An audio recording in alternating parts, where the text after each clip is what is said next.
سورہ آل عمران رکوع نمبر 18 تلاوت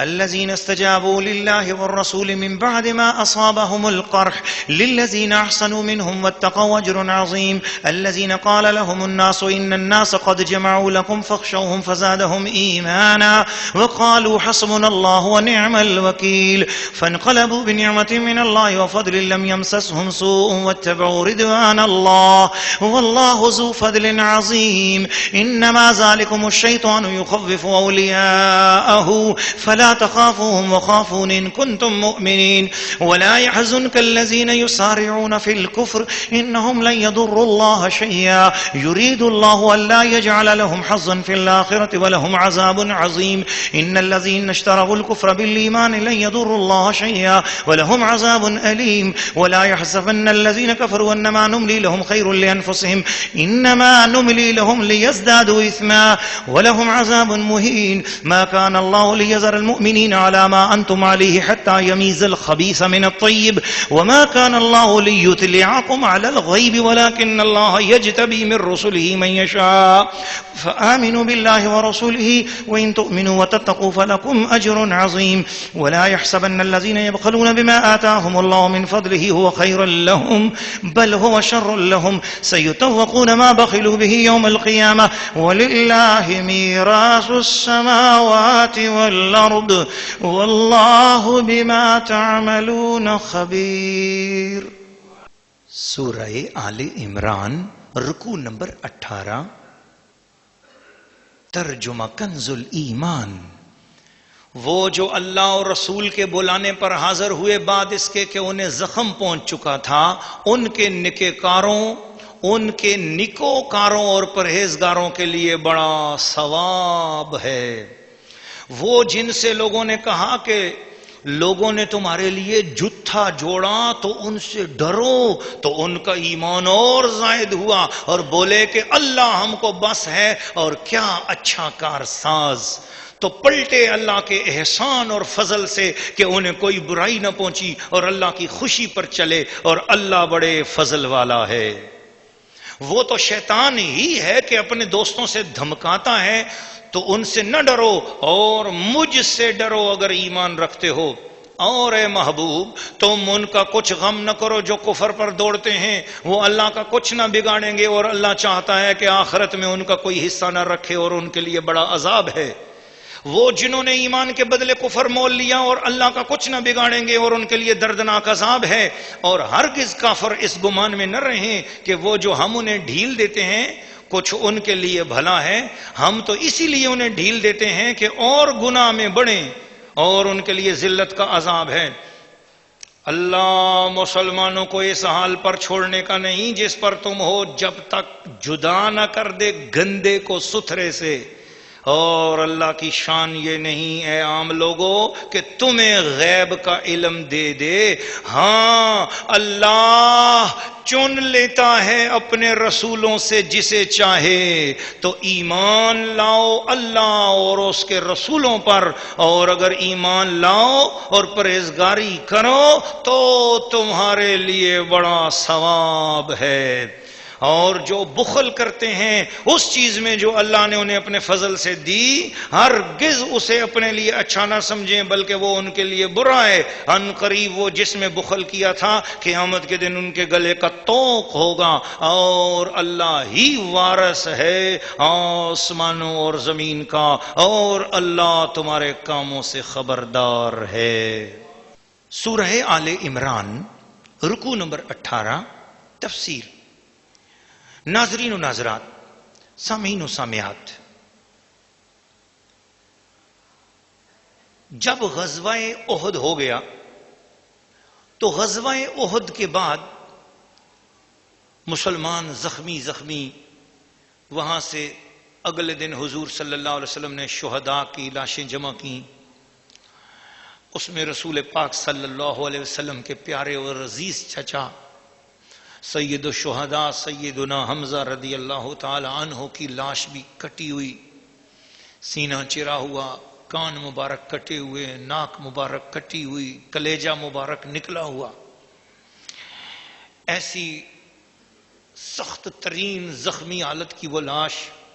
اور صحابہ اکرام کی لاشیں حضور صلی اللہ علیہ وسلم نے اپنے ہاتھ مبارک سے اٹھائیں، ان کی تدفین ہوئی، اور نبی کریم صلی اللہ تعالی علیہ وسلم نے جنازہ پڑھا، اور پھر وہاں سے اگلے روز حضور صلی اللہ علیہ وسلم مدینہ شریف کی طرف تشریف لائے۔ جب نبی پاک صلی اللہ علیہ وسلم شہر مدینہ میں پہنچے، ہر سو ایک عجب کوہرام بھی تھا، فوراً بہت سارے مسائل تھے، تو صحابہ اکرام زخموں سے چور، ان کی مرہم پٹی کی گئی، جو زخمی تھے وہ جا کر اپنے گھروں میں لیٹے، آج کتنے دنوں کے بعد پہلی بار آرام کی نیند لیٹے ہی تھے۔ افواہ پھیل گئی کہ ابو سفیان دوبارہ حملہ کرنے کے لیے کافروں کا لشکر لے کر مدینہ شریف پر دوبارہ حملہ کرنے کے لیے آ رہا ہے۔ رات کا کوئی لمحہ تھا، حضور صلی اللہ علیہ وسلم نے فوری طور پر حضرت سیدنا بلال حبشی رضی اللہ تعالیٰ عنہ اور 2 صحابہ اکرام کو بھیجا کہ جاؤ اعلان کرو، سارے فوجی دوبارہ اکٹھے ہو جائیں اور ہم اب کافروں کا باہر نکل کے مقابلہ کرتے ہیں اور ان کا پیچھا کرتے ہیں۔ کتنا سخت امتحان ہے دوستو، ابھی تھکے ماندے پہنچے تھے، زخموں سے چور چور تھے، ادھر اللہ کے رسول کا فوراً فرمان پہنچا کہ چلو جہاد کے لیے۔ جنگ احد سے واپس آئے ہی تھے، رات کو ابھی لیٹے ہی تھے، ابھی پٹیاں زخموں پہ باندھی تھیں، خون رس رہے تھے کہ کانوں میں آواز آئی، اللہ کے رسول نے پھر جہاد کے لیے یاد کر لیا ہے۔ صحابیوں، تمہارے مزارات پہ کروڑوں رحمتیں نازل ہوں، سارے صحابی زخموں کے باوجود اسی وقت تیار ہو کر میدان میں سامنے آ کر کھڑے ہو گئے۔ اللہ پاک نے ان کی اس شان کو قرآن میں بیان کیا، فرمایا الذین استجابوا للہ والرسول من بعد ما اصابہم القرح، اتنے زخم پہنچ چکے ہوئے ہیں اور اس کے باوجود اللہ اور اس کے رسول کے بلانے پہ پھر حاضر ہو گئے، نہ اپنی تھکاوٹ دیکھی، نہ اپنے زخم دیکھے، نہ اپنی تکلیف دیکھی۔ یہ درجہ ہے صحابہ اکرام کا۔ اللہ خوش ہوا اور رب نے فرمایا للذین احسنوا منہم واتقوا اجر عظیم۔ اللہ اللہ اللہ اللہ۔ حضور علیہ السلام ان کو لے کر پھر نکلے اور مدینہ شہر سے مکہ کی طرف روانہ ہوئے۔ رستے میں ایک تاجر ملا اور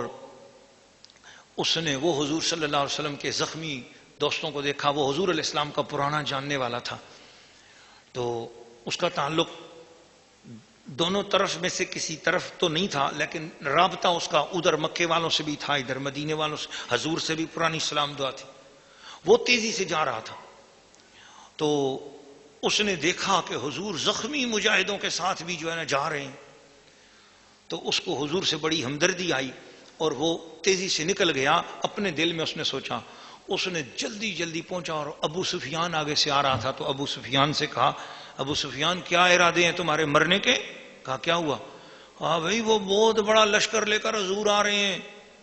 تیرا بچے کا کچھ بھی نہیں، کیونکہ جتنا تم نے ان کے ساتھ کیا ہے نا تو وہ تو ان کے زخمی اور جوان اور سب نکل کے آ گئے ہیں، اب تو تیرا کچھ نہیں بچے گا۔ ہے ساتھ ڈرایا۔ ابو سفیان نے کہا بھائی اب کیا ہوگا؟ اس نے تو سب لوگوں سے کہا بھائی بات سنو، یہ تو مسئلہ خراب ہو گیا،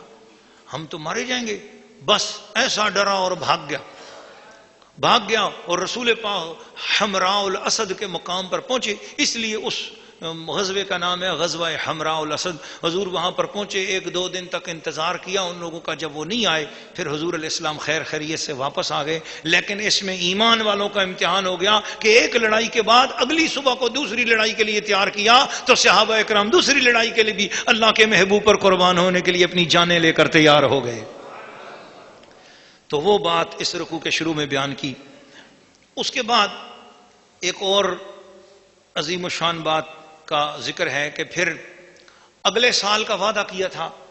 وہ جاتے ہوئے بات کر گیا تھا ابو سفیان کہ جی وہ بدر کے مقام پہ لڑائی کریں گے۔ پھر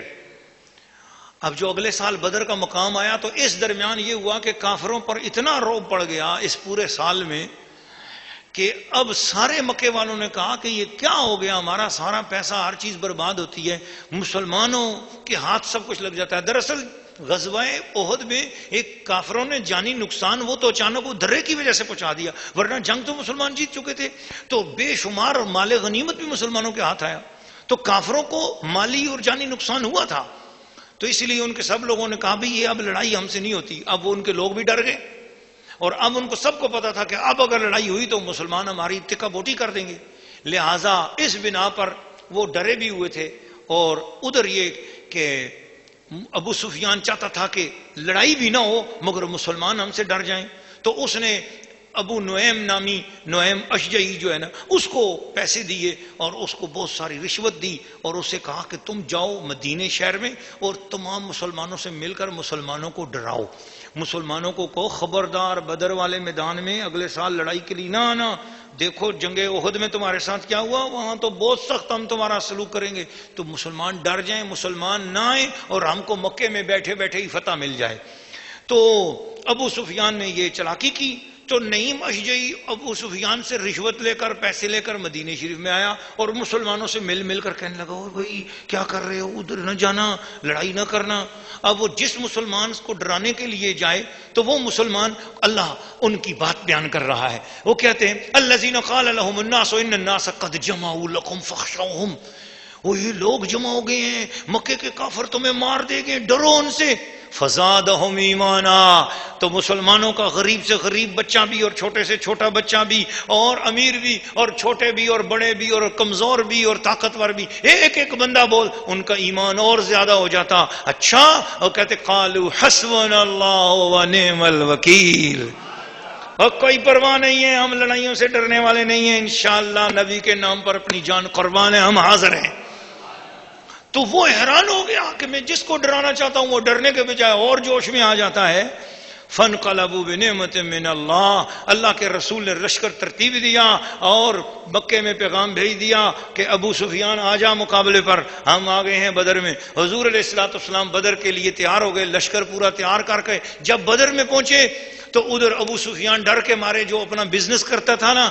وہاں، وہ بزنس کے طور پر وہاں ایک وہ بات آپ کو بتاتا ہوں، حضور جب بدر میں پہنچے تو دیکھا وہاں پر بڑی رونق لگی ہوئی ہے، بڑے میلے اور بازار لگے ہوئے ہیں۔ دراصل بدر کے مقام پر کچھ عربیوں کے بڑے بڑے قبیلے تھے، وہ اپنا ہر سال کوئی میلہ لگاتے تھے، تو وہاں بہت بڑا میلہ لگا ہوا تھا، تجارتی میلہ۔ تو حضور صلی اللہ علیہ وسلم نے اس میلے میں بھی شرکت کی، لیکن کہا بھئی اس میلے میں تو ابو سفیان بھی ہر مرتبہ مال لاتا تھا، کیا ہوا اس بار نہیں لایا؟ تو پتہ چلا جی کہ وہ تو آپ لوگوں کے ڈر کی وجہ سے اس مرتبہ کوئی بھی نہیں آیا، وہ ادھر وہ تو کہنے لگے ادھر مسلمان آئیں گے وہ ہمیں مار ڈالیں گے، تو وہ اپنا مال اور بزنس بھی نہیں کر سکا۔ تو ادھر حضور صلی اللہ علیہ وسلم اچھا خاصا مال لے کر گئے، حضور نے صحابیوں سے کہا چلو اللہ نے تمہیں یہ نعمت دی ہے، چلو تم بھی بزنس کرو، اور وہ وہاں پر میلے کے اندر بزنس ہوا بہترین زبردست قسم کا۔ حضور نے فرمایا یہ ایگزیبیشن لگی ہوئی ہے مسلمانوں، تو اس میں نفع حاصل کرو۔ تو جناب مسلمانوں نے زبردست قسم کی ایگزیبیشن کی، وہاں بہترین زبردست ٹریڈنگ ہوئی، بہترین تجارت ہوئی، زبردست مال کمایا، بہترین نفع ہوا۔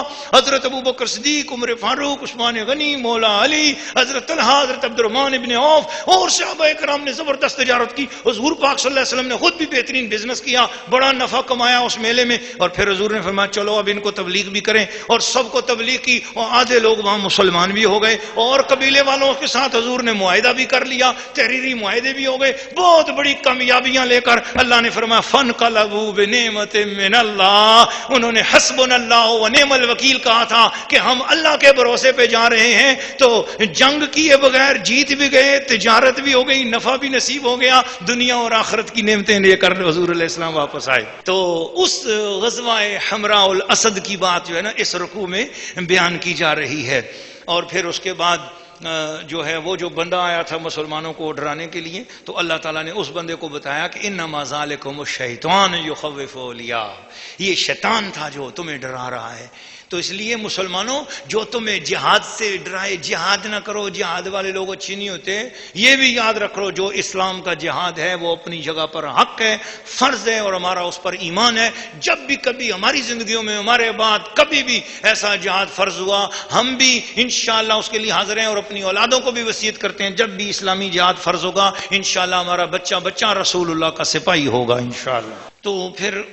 اس کے بعد ہی یہ بھی فرمایا کہ اب اللہ پاک منافقوں اور ایمان والوں کو اکٹھا نہیں رہنے دے گا، بلکہ منافقوں اور ایمان والوں کو الگ الگ کرے گا۔ پھر اللہ پاک نے منافقوں اور ایمان والوں کو الگ الگ کر دیا۔